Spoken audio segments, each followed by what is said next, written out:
Hello everyone. स्वागत है आप सभी का आपके अपने यूट्यूब चैनल हिंदी ज्ञान में।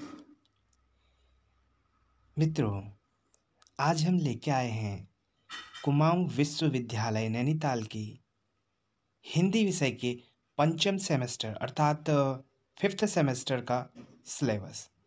देखिए, काफ़ी बच्चों का यह कहना था कि सर आपने सारे वर्ष और सारे सेमेस्टर का सिलेबस तो यूट्यूब चैनल पर दे दिया है, किंतु फिफ्थ सेमेस्टर का अभी तक सिलेबस नहीं पहुंचा है।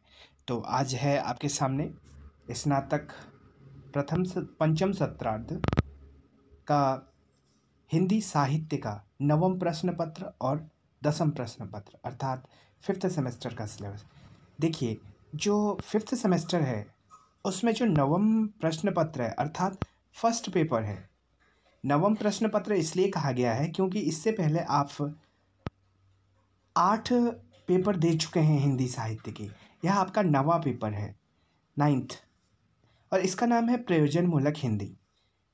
प्रयोजनमूलक हिंदी में जो आपके टॉपिक रहेंगे वह रहेंगे पत्राचार, संक्षेपण एवं पल्लवन, भाषा कंप्यूटिंग, संपादन कला, मीडिया लेखन, प्रमुख जनसंचार माध्यम। यह आपके टॉपिक हैं। अब देखिए, जो ये पाठ्यक्रम दिया गया है इसमें आपको पढ़ना क्या क्या है, किस प्रकार से आपका प्रश्न पत्र आएगा। सर्वप्रथम हम देखते हैं पत्राचार।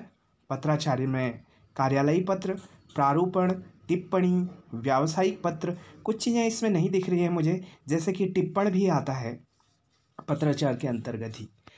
उसके बाद संक्षेपण और पल्लवन दूसरा जो टॉपिक है। संक्षेपण किसी को छोटा करना और पल्लवन बड़ा करना। जैसे कि आपको व्याख्या के लिए दिया जाए तो वह पल्लवन हो जाता है, और कोई सूक्ति व्याख्या के लिए दी जाए तो वह पल्लवन हो जाता है, और कोई एक पैराग्राफ उसे छोटा करना हो तो वह संक्षेपण होता है। कम से कम शब्दों में अपनी बात को कहना। उसके बाद है भाषा कंप्यूटिंग। भाषा कंप्यूटिंग में वर्ड प्रोसेसिंग, डाटा प्रोसेसिंग या फिर डेटा प्रोसेसिंग और फॉन्ट प्रबंधन। फिर है संपादन कला, जिसमें आपको print media, electronic media, feature लेखन, पृष्ठ सज्जा और प्रस्तुतिकरण आपको पढ़ना होगा। आपका जो पांचवा टॉपिक है वह है मीडिया लेखन, जिसमें आप संचार भाषा का स्वरूप और वर्तमान संचार व्यवस्था को पढ़ेंगे। देखिए, जो संचार व्यवस्था है वह चतुर्थ स्तंभ के रूप में हमारे देश में है। यह बहुत ही महत्वपूर्ण है। एक महत्वपूर्ण को प्रश्न उठता है चतुर्थ स्तंभ के रूप में संचार माध्यम या मीडिया चतुर्थ स्तंभ के रूप में। अगला है प्रमुख जन संचार माध्यम। लोगों के लिए संचार माध्यम, जो जनता तक संचार करता है या फिर जनता तक संदेश पहुंचाने के लिए जो माध्यम है।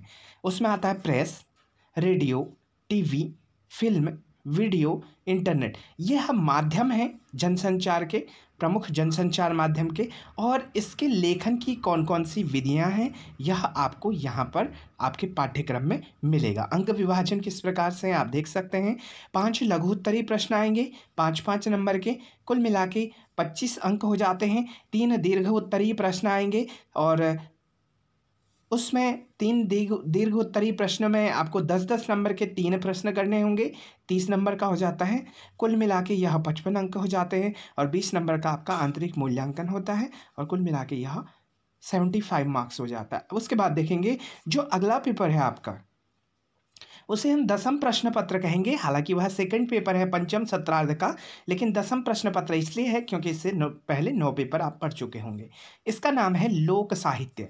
लोक साहित्य से आपको समझ में आ जाता है, लोक मतलब जनता का, लोगों का साहित्य, जनता का साहित्य। ज़्यादातर लोक साहित्य में कुमाऊं का साहित्य दिया गया है, तो यह आपके लिए बहुत ईजी होने वाला है, सरल होने वाला है। यह पूर्णांक देखेंगे आप 75 है, सेम है। लोक साहित्य नाम से संपादक है प्रोफेसर चंद्रकला रावत। चंद्रकला रावत जी की एक बुक है लोक साहित्य के नाम से। अगर आपको वह मिल जाती है तो आपका जो लोक साहित्य का आपका पाठ्यक्रम है वह बहुत सरल हो जाने वाला है। उसमें लोक कथाएँ, लोक नाट्य, लोकगीत दिए गए हैं। उसके साथ साथ में जैसे कि आप लोकगीत की बात करेंगे तो उसमें 16 संस्कार आ जाएँगे। 16 संस्कारों में जो गीत गाए जाते हैं वह आ जाएँगे। उसी प्रकार से लोक कथाएँ आ जाएँगी। लोक कथाएँ आप पढ़ेंगे, आपकी जो समाज की कथाएँ हैं वह इधर पे आ जाएँगी। तो इस प्रकार से लोक साहित्य बहुत ही सरल है।